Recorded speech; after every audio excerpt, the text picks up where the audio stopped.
Est-ce que vous avez déjà remarqué que quand on réfléchit trop, finalement on fait rien et on rate la balle? Salut, c'est Fab de progressivtennis.com, donc ancien 0.5 ans, moniteur tennis depuis 92 et prof agrégé de physique-chimie.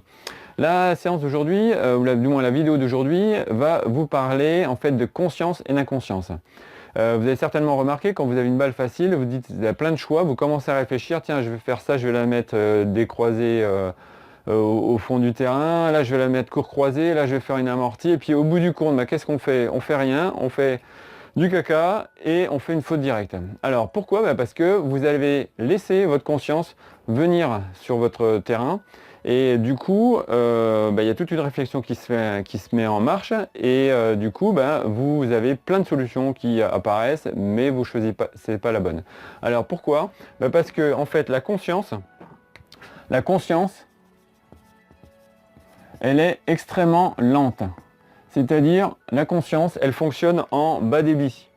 Donc, il y a très peu d'informations qui vont passer à la seconde et du coup, ça va prendre beaucoup de temps pour analyser les choses.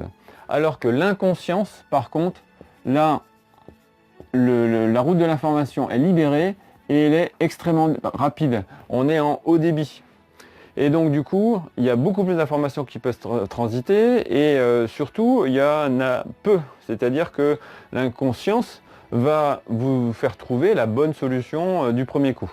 Alors qu'au niveau conscience, on va analyser toutes les situations possibles et imaginables. Donc là, c'est notre cerveau reptilien qui vient nous casser les pieds et dont on n'a pas besoin pour jouer au tennis.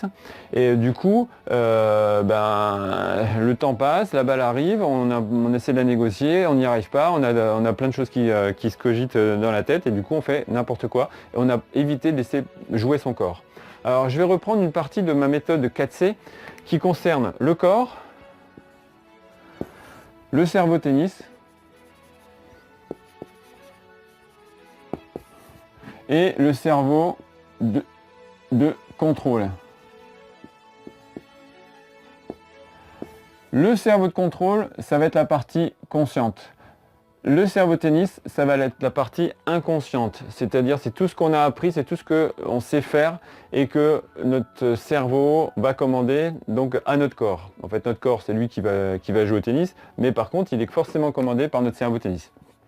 Donc, lorsque on laisse faire l'inconscient, c'est-à-dire qu'on ne cogite pas trop, qu'on arrive à être bien concentré, qu'on s'occupe simplement de sa respiration, qu'on s'occupe simplement de prendre le temps entre les points pour faire baisser ces histoires d'émotions. Alors ces émotions, elles viennent du cœur. Bon, même si on sait que les émotions, donc c'est un travail de l'hippocampe dans le cerveau, on dit souvent que les émotions viennent du cœur, donc ça je vais garder cette image-là pour avoir ma quatrième partie. Et donc en fait, ce qui va se passer, c'est que lorsque vous avez conscience qu'intervient, lorsque vous commencez à réfléchir un petit peu trop, vous avez en fait des informations qui vont venir au niveau de votre cerveau tennis, qui va être pollué par justement toutes ces informations-là, et qui font que ça va ralentir son fonctionnement, et du coup, votre corps, il va plus être commandé correctement. Donc, l'idée, c'est de couper cette chose-là, cette route d'information du cerveau de contrôle, et laisser faire votre cerveau tennis, laissez-vous jouer, en fait, c'est ça. Et puis, du coup, dans l'autre sens aussi, si on a des émotions qui interviennent, si on n'arrive pas à les maîtriser, si on n'arrive pas à les réguler correctement, ces émotions-là, elles vont interférer avec le cerveau de contrôle qui va du coup interférer avec le cerveau tennis et puis du coup cette connexion avec le corps va être extrêmement lente et du coup vous allez être en retard, vous allez prendre la balle derrière, vous allez faire 3 choix mais vous allez faire le mauvais, voilà, et donc du coup vous avez en fait une chaîne d'information qui est complètement polluée en fait par le cerveau de contrôle qui peut être au départ pollué par le cœur.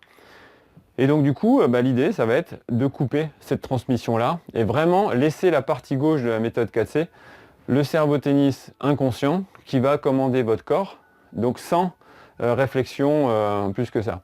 Votre cerveau de contrôle, lui, va intervenir modérément pour vous aider à réguler le cœur, pour vous aider pour s'auto-censurer et éviter d'avoir des interférences avec le cerveau tennis et donc du coup pouvoir vous laisser jouer correctement. Donc pour ça, après il faut se poser beaucoup de questions, beaucoup lire, parler avec des amis, voir des psychologues du sport éventuellement s'il y a besoin. Mais bon, il y a des tas de techniques qui permettent d'éviter cette connexion ici et d'éviter de faire apparaître cette conscience lente dans votre tennis. Voilà, cette vidéo est à présent terminée. Si elle vous a plu, n'hésitez pas donc à partager, liker et puis taguer un ami. Ça me fera plaisir. Je vous dis à la prochaine. Ciao. Et n'hésitez pas à vous inscrire à mon blog pour recevoir 52 fiches gratuites, ou vous abonner à ma page Facebook, ma chaîne YouTube, mon compte Twitter, le compte Instagram, ou à m'écrire par mail. À bientôt. Shake, shake, shake, shake, shake.